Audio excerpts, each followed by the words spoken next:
ஓம் சரவண பவ. வேலும் மயிலும் சேவலும் துணை. என் பிள்ளையே,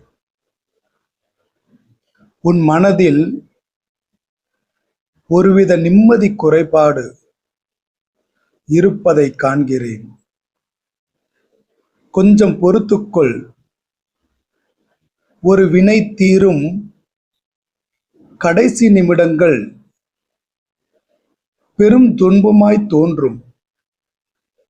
ஆனாலும் அது முடிவுக்கு வரப்போகும் ஒன்றுதான்.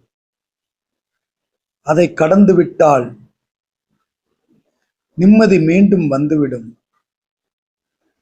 சில நேரங்களில் பொறுமையாக கடக்க வேண்டியதை போராடி மாற்ற இயலாது. பொறுத்துதான் ஆக வேண்டும்.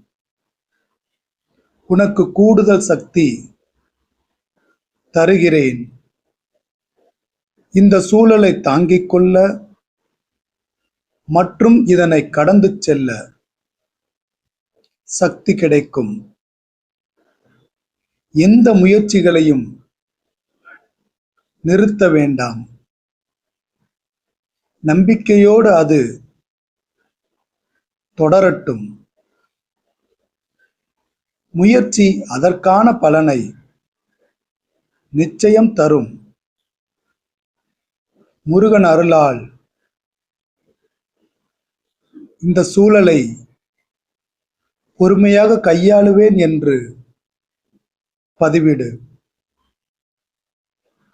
நிம்மதி மீண்டும் கிடைக்கும்.